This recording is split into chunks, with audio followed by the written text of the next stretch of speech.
Assalamualaikum warahmatullahi wabarakatuh.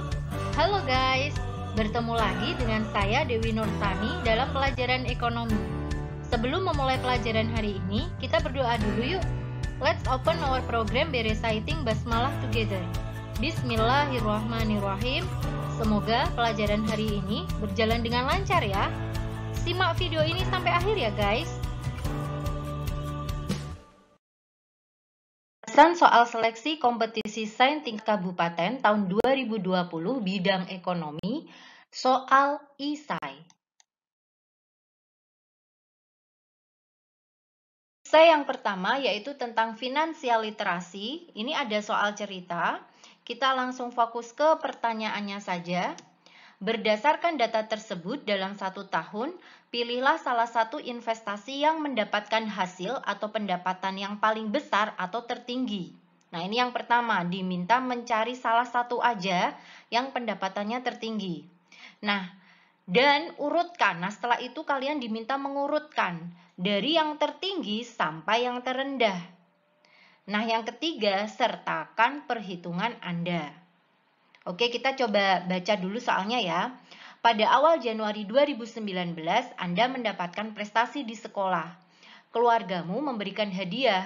Kemudian pada hari raya, Anda pun mendapatkan hadiah dari saudara-saudaramu. Selain itu, pada saat kejuaraan OSN bidang ekonomi, Anda mendapatkan hadiah dari sekolah.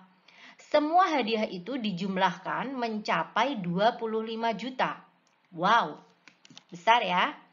Dalam pengelolaan keuangan, Anda diharapkan dapat mengembangkan uang tersebut menjadi lebih besar. Beberapa pertimbangan yang dapat Anda pilih dalam 1 tahun di antaranya, yang pertama yaitu disimpan di bank dengan suku bunga 5,6% per tahun. Yang kedua adalah diinvestasikan dalam bentuk saham dengan mendapatkan capital gain. Capital gain itu keuntungan sebesar 5,5% per tahun. 3. Diinvestasikan di properti dengan mendapatkan keuntungan 6,10% per tahun. Yang keempat, didepositokan dengan bunga deposito tenor 12 bulan pada Bank Mandra yang paling tinggi penawarannya, yakni 6,38%. Diikuti Bank ABCD Indonesia sebesar 6,30% dan Bank Barata dengan bunga 6,25%.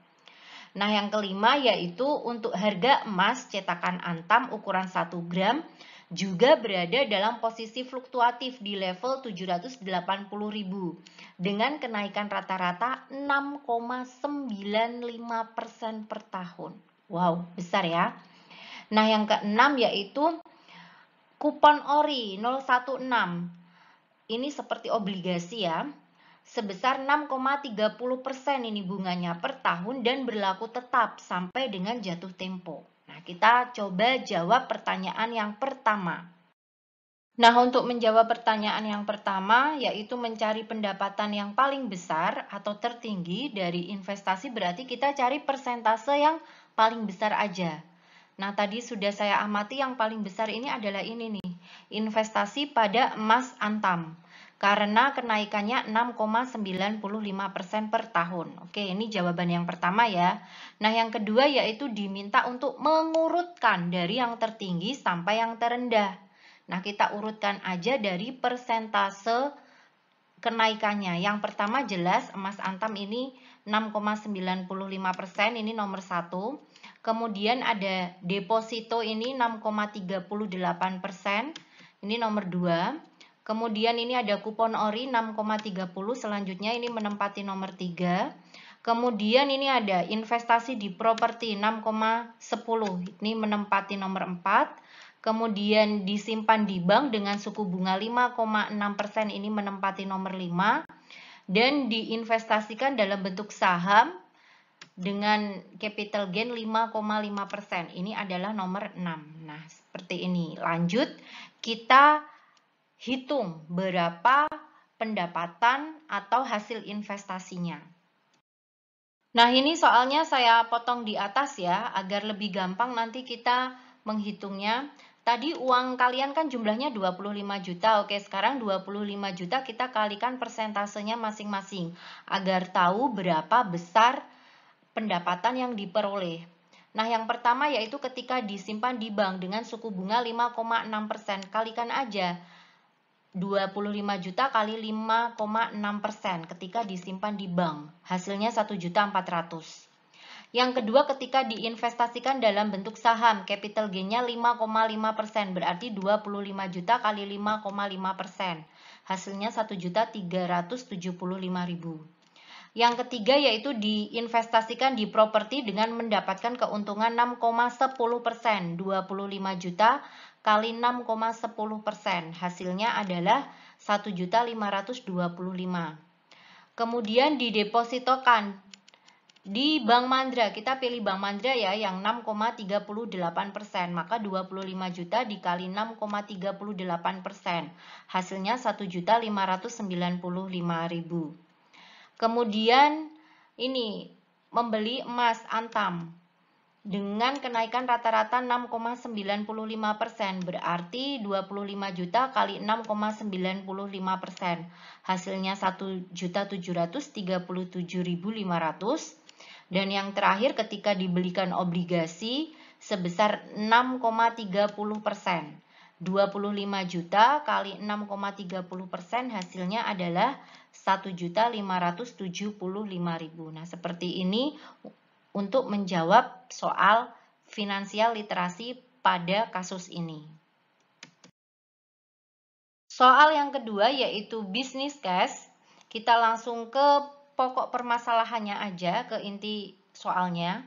Berdasarkan informasi tersebut, uraikan penyebab kemacetan dan cara mengatasinya. Nah, ada dua hal yang harus kalian jawab, yaitu menguraikan penyebab kemacetan dan cara mengatasinya.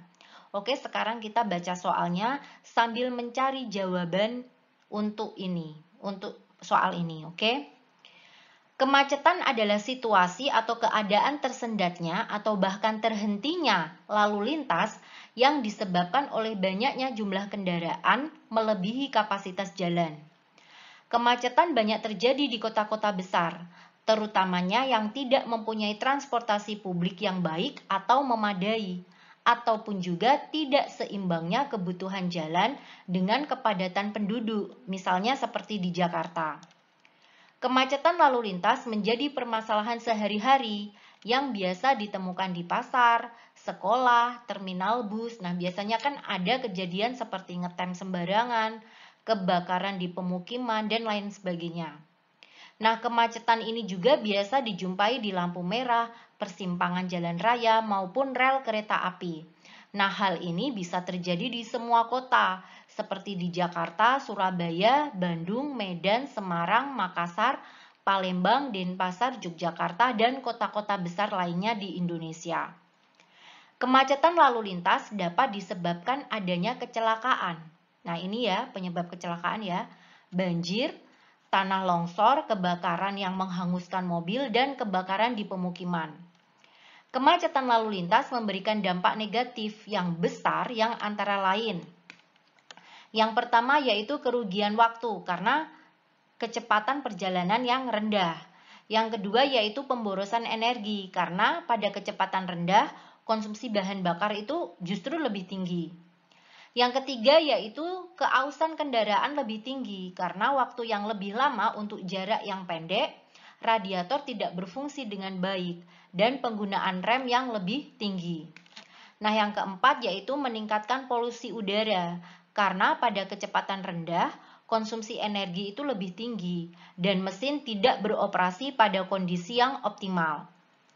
Nah, yang kelima yaitu meningkatkan stres para pengguna jalan, dan yang keenam yaitu mengganggu kelancaran kendaraan darurat seperti ambulan, pemadam kebakaran dalam menjalankan tugasnya.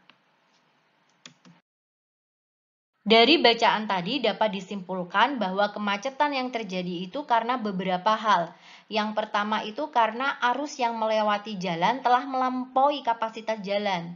Jadi pertumbuhan jumlah kendaraan itu lebih banyak dari panjang jalan.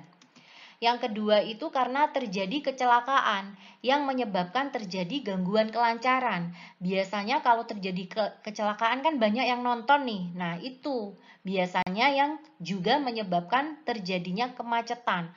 Atau kadang kendaraan yang mengalami kecelakaan itu belum dievakuasi atau belum disingkirkan dari jalur lalu lintas. Nah, yang ketiga yaitu kemacetan bisa saja terjadi karena adanya banjir, sehingga kendaraan itu akan memperlambat lajunya ketika jalan itu dalam keadaan banjir. Yang keempat yaitu misalnya ada perbaikan jalan, nah ini pasti ada kemacetan karena pasti ruas jalan itu akan berkurang. Kemudian yang kelima itu karena ada bagian jalan tertentu yang longsor, sehingga jalan menjadi menyempit. Nah, ini sering terjadi kecelakaan kalau ada hal seperti ini. Nah, yang keenam yaitu adanya rumah kumuh atau bangunan liar yang ada di pinggir-pinggir jalan. Nah, itu juga akan memperlambat atau akan menambah kemacetan. Kemudian juga karena adanya kereta api yang lewat. Nah, itu biasanya juga sering terjadi kemacetan karena kendaraan pasti harus berhenti sejenak ketika kereta api tersebut lewat. Nah, yang ke-8 yaitu karena adanya kendaraan yang keluar masuk, sehingga dia membutuhkan ruang untuk memutar di tengah atau di bahu jalan. Atret lah ya bahasa kita itu, jadi kendaraan itu kan membutuhkan ruang ketika dia mau masuk ke gedung. Jadi dia mau atret gimana lah. Nah, yang mau lewat kan harus berhenti dulu, memberikan ruang pada dia untuk memutar agar bisa masuk ke gedung tersebut. Adapun cara untuk mengatasi kemacetan yang pertama yaitu dengan meningkatkan kapasitas jalan, seperti memperlebar jalan, menambah lajur lalu lintas jika memang masih memungkinkan. Yang kedua yaitu dengan mengubah sirkulasi lalu lintas menjadi jalan satu arah. Pernah ya kalian menemui jalan yang hanya satu arah? Yang ketiga yaitu mengurangi konflik persimpangan melalui pembatasan arus. Yang keempat yaitu mengurangi konflik persimpangan melalui pembatasan arus tertentu. Nah, biasanya yang paling dominan itu membatasi arus belok kanan. Pernah ya kita kadang menjumpai di jalan tertentu itu ada tulisannya dilarang belok kanan ataupun dilarang masuk jalan ini pada pukul 6 sampai pukul 8 pagi. Ada kayak gitu. Kemudian juga bisa dilakukan dengan meningkatkan kapasitas persimpangan melalui lampu lalu lintas persimpangan tidak sebidang atau flyover. Nah, yang keenam yaitu dengan mengembangkan intelligent transport system.